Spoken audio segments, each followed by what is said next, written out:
everybody, welcome back to my channel. Well, our channel, but this is my first video without Tom in a long time. There isn't a weekly vlog. And my first sit down video in probably like a year without Tom.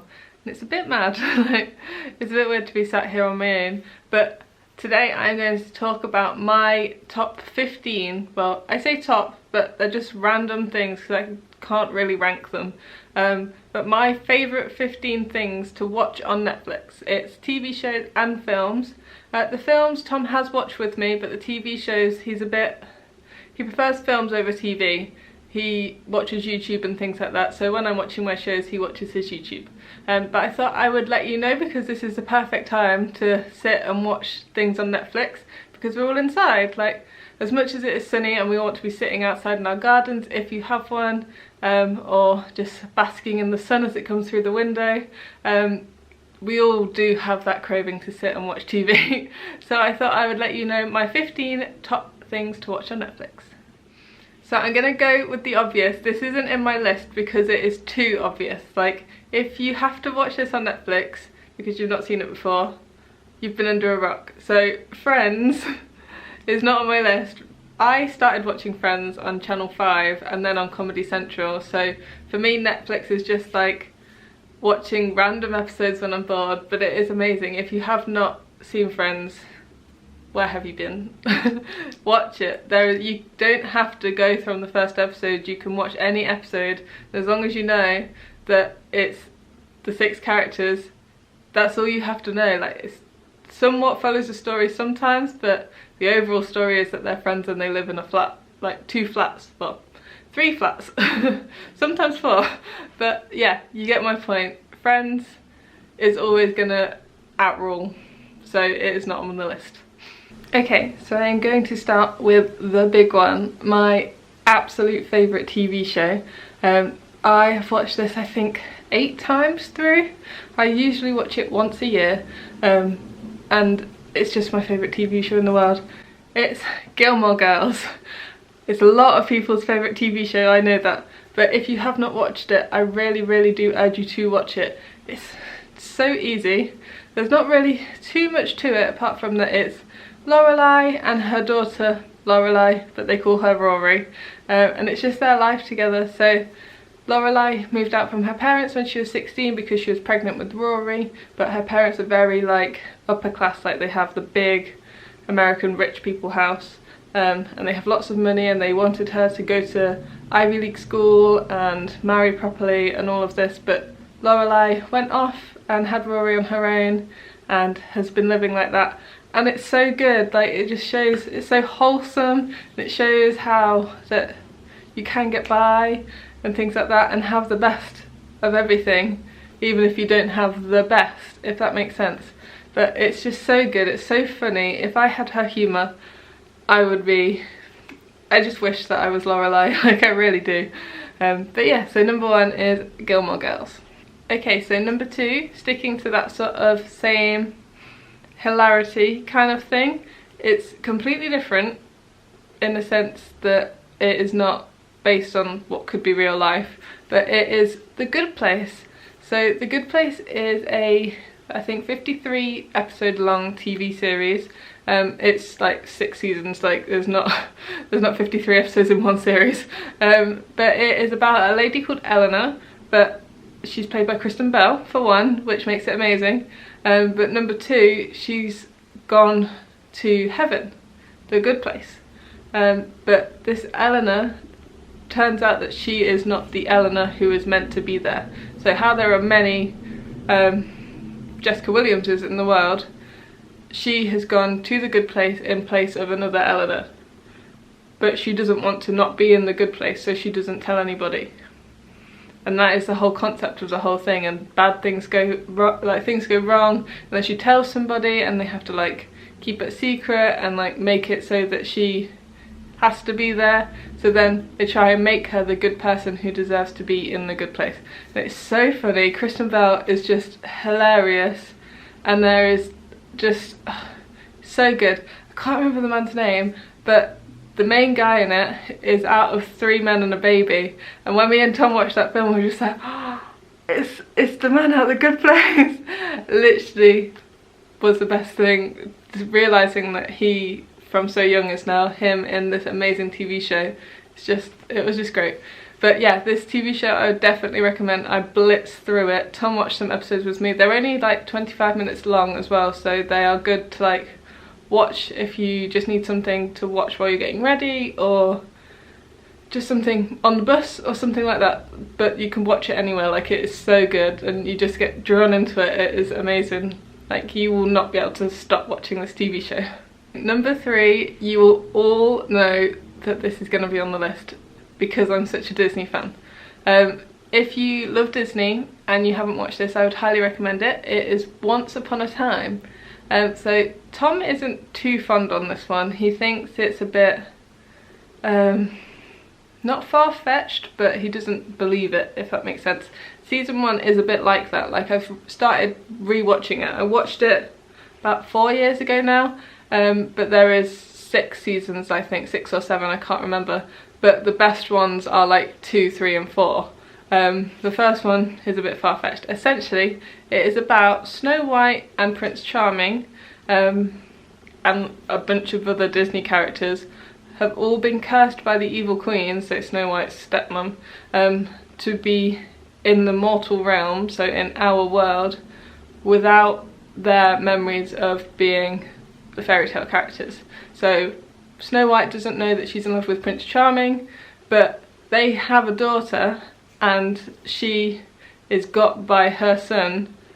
It's quite far-fetched. So Snow White and Prince Charming, back in fairy tale land, have a daughter called Emma, but they send her to the mortal realm before the evil queen curses them to this realm, to our realm, to be the saviour, to save them. And season 1 is all about that happening. So yeah, it is a bit far-fetched, but it is good. It basically retells a load of fairy tale characters' stories in a different way, and it's good in the way that they mix up some. So there's like one character is also another character, but they all live in this town together, and it is like flashbacks to them in their fairy tale lives, and it like gives you more character building, and just you really get connected to the characters by like the end of the seasons, and you just want the next one to come. And then by the time it's done, it's just like, oh, okay. Like, I watched it as the last 2 seasons came out, so I watched it up to either season 4 or season 5 on Netflix, and I had to wait for season 6 and season 7. So yeah, I can remember that. I need to watch the next episode now. So number 4 is completely different. It's still a bit far-fetched. It's still one of those fantasy, this isn't real, but they're trying to make it as if it could be real in real lifeness. It is Orphan Black. So Orphan Black is about a lady called Sarah. She isn't having the best of lives, so she's got into some trouble. Her daughter's been fostered by her mum, so by her grandma, and it's just not going great. But then she finds out that she is a clone. So yeah, that's where it's a bit far-fetched. So it's about a bunch of clones and them trying to take down like the organisation that has made them, essentially. And they just keep finding out more information that helps them, or information that shocks them and then takes them a step back. And it's just essentially they're trying to free themselves because they're all a bit caged in, and it turns out they've all been watched and things. But yeah, it is amazing. It is so gripping in the way that you don't want anything bad to happen to this character, but you want her to go into the face of danger to find out all this information that you need to know. But yeah, it's so good. I would recommend this if you like, don't want to say magical things because it's not that sort of thing. If you like BBC dramas, because it was a BBC America drama, if you like the ones that are on like BBC One and stuff, I would recommend this to you. It is a good hearty watch. It used to be on TV. It's got about 5 seasons, I think, but they are good. I would recommend it very much. And I can't remember the lady's name, but the lady who plays all the clones, she is phenomenal, because how do you have a whole like 45-minute episode of this one lady talking to herself like 7 times? Because there is like 7 of these clones, but they're all obviously acted like she plays them all, so she has a conversation with herself. So she essentially learns a whole script for 7 different characters and then has to do all of it. But it is like, it doesn't look like 90s people in the same room. Like, they look like different people. It is great. Like, I would just watch it, even if you just watch the first episode. First episode is a banger, so yeah, just watch it. Okay, staying on that like mystery kind of tracks that we're going on, number 5, yeah, so number 5 is Sherlock. If you haven't watched Sherlock, then you've also been under a rock, just like if not watching Friends. Sherlock was on BBC originally. I think they still do air it sometimes, but there is only 4 seasons and each season only has 3 episodes, apart from season 3 which has 4 episodes. But rather than having like 10 half-an-hour episodes, these 3 episodes are all an hour and a half long, so they are quite, like, you have to sit down and watch it like you would a film, but they are really good. Each episode is like its own mystery, has to be solved, but Sherlock solves it with the help of his sidekick John Watson. If you don't know who Sherlock is anyway, Sherlock Holmes, you live under a rock massively, or you didn't go to school.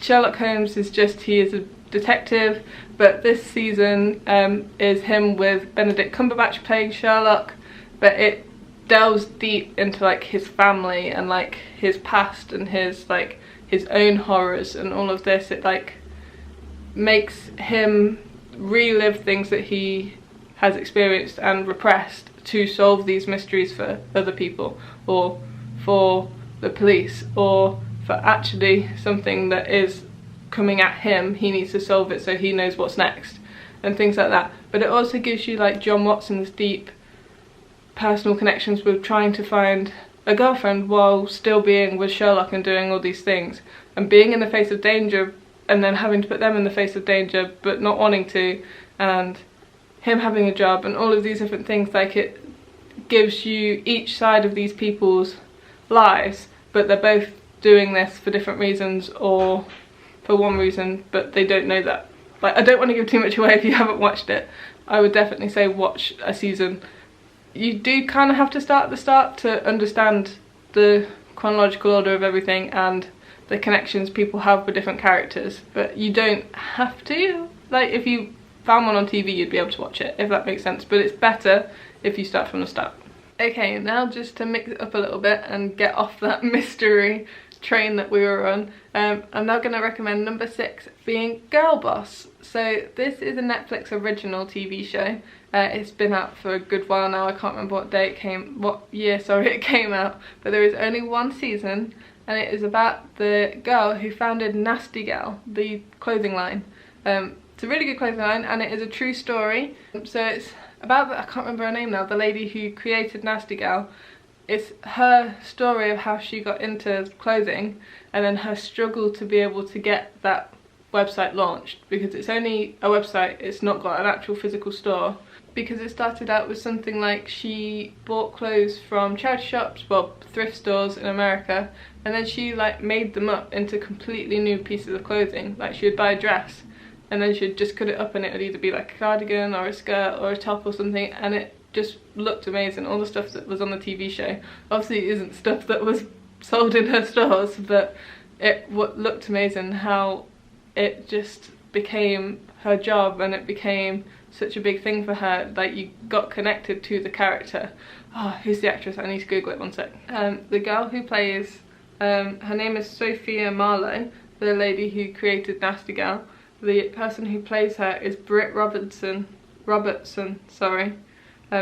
Robertson. So she was the girl in Tomorrowland and in, let me think, Life Unexpected. That's a great TV show that used to be on Netflix, but it's not on here anymore. Life Unexpected, she was in that, and she is also in, I'm trying to find things, that Space Between Us, that was a good film. Yeah, Britt Robertson, I'll show you a photo of her. She is the main girl in that, in Girlboss, and it's just, she did it so well. She has that right temperament and she plays the age so well. That it just makes it so believable, and you connect to the true story more than you would to someone who didn't quite fit that role. Number 7 is putting it back on, majorly back on that magical mystery train that we were on earlier, and it is Merlin.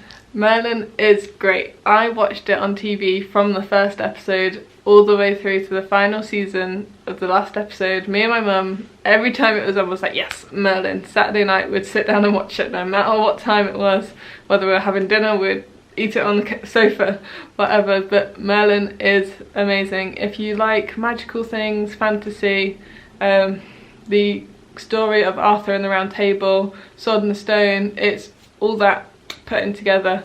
So it's Merlin as a young boy, but I wouldn't say boy, like teenager, before he is the Merlin that we know in the big blue hat.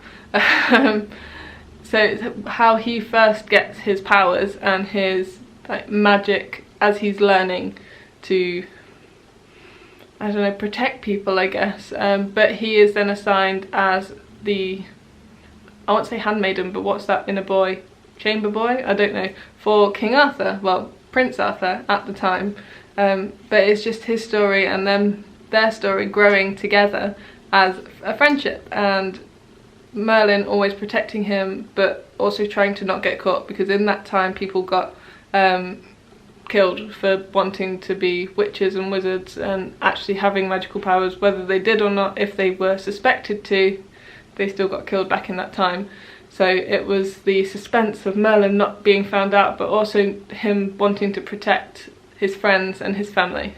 Okay, the last TV show I'm going to recommend, number 8, on Netflix at the moment, is The Bodyguard. This was also a BBC original as well as Orphan Black, but it's BBC UK. It wasn't too long ago that it was out actually. I think it was only about a year ago, and it might be on BBC iPlayer as well, but at one point they tried to make it a Netflix original, but it's definitely not. It's a BBC iPlayer, BBC drama. It was on TV, episode by episode. It is about a man called David who is a war vet. He's just come back from, I think, Afghanistan, but he is very much a soldier, and he is assigned to protect the Home Secretary. So he goes from being a soldier to like a bodyguard, hence why it's called a bodyguard.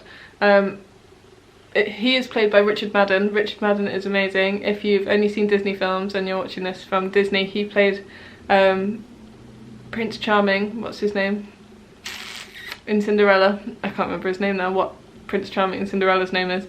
But yeah, he plays Prince Charming in Cinderella in the live action with Lily James. But in this, he is amazing. It's a completely other side of him. It's more like his Game of Thrones side. So he is very much in a depressive state. He has gone off to war, but his wife has now got a new husband, and he wants to see his daughter and his kids.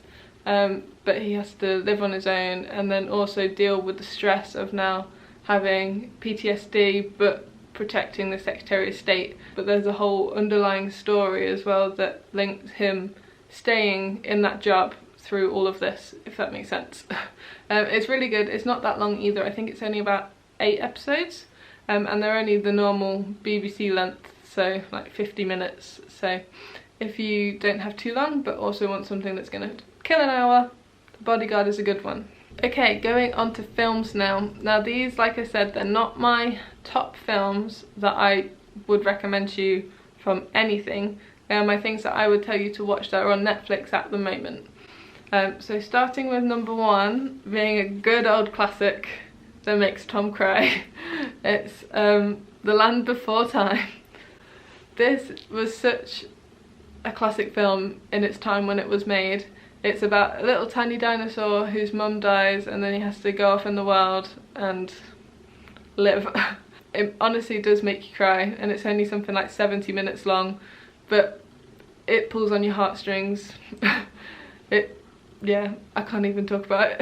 It's like similar to Dinosaur in the way that it is a hometown gets wrecked and then you have to travel else into a foreign land, if that makes sense. But this is a child, so this is a tiny baby dinosaur and he makes friends with other tiny baby dinosaurs. Watch it. It is a good 90s classic animation. Okay, going into the rom-com now with number 2. This is a film that was very much on the radar when it first came out with Netflix.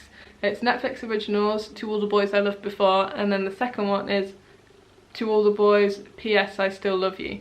And it's essentially about a girl who writes love letters to boys but never sends them. So she has them in this box in her room and she just never sends them to anybody, but then her sister sends them out to the 5 boys that she wrote them to. But one of them, for example, someone she wrote to in her first year of school that she really liked, but she obviously never sent him that letter. But now she's years older and she still sent out that letter to that boy.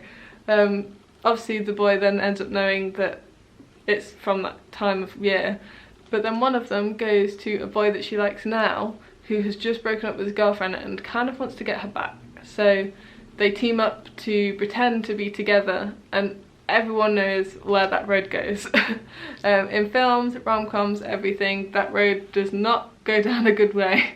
But yeah, it's so funny and it's so relatable to anyone within their teenage years or who has just come out of their teenage years.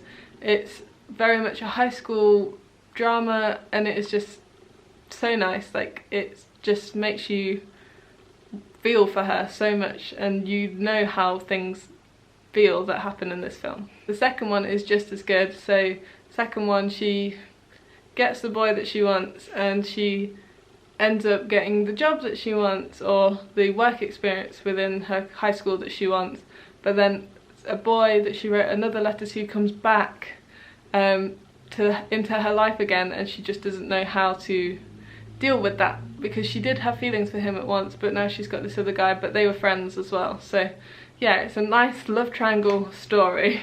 Number 3 is going to stay with that rom-com theme, that genre of rom-com, but it is so much more a comedy than a romance. Well, it's a bit both, but it's so much more a comedy. It is hilarious, and it's called Isn't It Romantic? It stars Rebel Wilson, and it is just hilarious. Basically, she doesn't enjoy her life, but she really likes this guy in her office, and then she falls over and bangs her head once, and her life turns into a rom-com. She gets the guy that all the girls want, so it's Liam Hemsworth. That explains it. And she gets the life that she's always wanted, so she gets her dream job and everything like that, but the guy that she liked from her office is still her friend, and her life isn't how it should be. So she's not happy in the way that she has got everything that she wanted. It's more just been given to her, and then she realises she doesn't actually really like Liam Hemsworth in the way that she wants to, and things like that. And it's just the Rebel Wilson comedy, but added in with that emotional factor. So the next one in the films, number 4, is actually a series of films that I'm going to recommend rather than the single. The first 2 are on Netflix, but the third one isn't on there yet, and it's the Maze Runner series. So the first one is called The Maze Runner, and then the second one is called Scorch Trials. It is about a boy who has been put into a maze, or he finds out it's a maze about a quarter of the way through, but he's been put into a habitat where he's living with, I can't remember, but a group of boys and one girl. I think the girl gets added in about halfway through, but they essentially are trying to break out of a maze, which they've been put into, turns out, by other people. They thought that that is where they lived and they were the only people left, and whether they can solve all the riddles and mysteries that are within the maze to help them escape. I can't remember what they're escaping from. It's been a long time since I've watched it, and a long time since I've read the books. But yeah, definitely watch this one if you fancy a suspenseful evening, and it's got a slight bit of romance. So number 5 is another Netflix original. I'm not going to say too much about this one because no matter what I say, it will ruin the plot. It's called What Happened to Monday. Essentially, it is set in a world where you are only allowed to have one child. You can't overpopulate their world, so every couple is only allowed a single child, and if they have any more, they get taken away. And it's basically based around a gentleman whose wife died, but she had 7 children in one go. What's that called? Septuplets? something like that, but they're all identical. So 7 identical children, and they hid them. They like paid off the people who helped her give birth, and they hid all 7 children. But because they're identical, they called them each a day of the week, and that is the day of the week they are allowed out of the house. They all have their own identities, but they all have to pursue this one identity and go to school and then like teach their other siblings about what they learnt at school that day. And it is just such a good idea for a film, how they did it, and it makes you so nervous for them in a way, if that makes sense, that they're going to get found out. But what happened to Monday is the title, and that's all I'm going to say. I'm not going to say any more about this one, but it has no anything, it is just a drama. Like, it is just an action film, but it's all women. Okay, the last 2 are a lot more jolly. I can say a lot more about these, but I don't want to, again, ruin the concept of the film for you. So number 6 is Blockers. This is a newer film as well that has been put on Netflix, and I think it went on Now TV at some point as well. But it is just so funny. It is John Cena and Lizzie Mann, and then another guy whose name is Ike Barinholtz. I can't say it. But they are the 3 stars, and they together are hilarious. They essentially are parents to 3 children who are going to prom but have made a pact to lose their virginity at the same time after prom. So they're all going to this hotel and they have this pact, but it turns out that their parents have seen that they have this pact because someone left their computer on and their IMs and stuff are coming up on the computer. So the parents swear to each other to team up and stop this from happening because they did not want that happening. It's just so funny. John Cena is always funny, but they get into so many funny situations along the way. Like, they end up going to a keg party and having to blend in, and they end up going to the hotel and being under a bed at some point, and yeah, it's just hilarious. If you just want a pure comedy, but that sort of comedy, that very like teenage going into university kind of comedy, almost like Bad Neighbours, if you've seen Bad Neighbours, then this is the film for you. Okay, the last film I'm going to recommend to you is the new Jumanji. So Jumanji, Welcome to the Jungle. This is the same sort of humour as Blockers, but in a different way completely. So it is Dwayne "The Rock" Johnson, Karen Gillan, Kevin Hart and Jack Black. They are together hilarious, honestly hilarious. They play 4 teenage students. So it starts with 4 kids who find Jumanji but as a video game rather than as a board game, and then they get put into the video game, and then those 4 adults, Dwayne "The Rock" Johnson and all of them, portray the 4 students, and it is so funny. Jack Black has to play a lady, well, a teenage girl, and it is honestly, watching him teach Karen Gillan how to flirt, oh, it was like the funniest bit of my 2018. It was so funny. It was my favourite film of that year, and Jumanji Next Level was my favourite film of last year. Its sequel is just as funny as the first one as well, so if you ever get to see the Next Level, it's so good. Definitely give them both a watch. But yes, thank you very much for watching this video. If you do watch any of these or have watched any of them, do let me know down in the comments, and if you have anything that you think I would enjoy off of that list, also put it in the comments. I'm always looking for new things to watch because I obviously just repeat these 15 over and over again. But yeah, thank you very much for watching, and we will see you in the next video.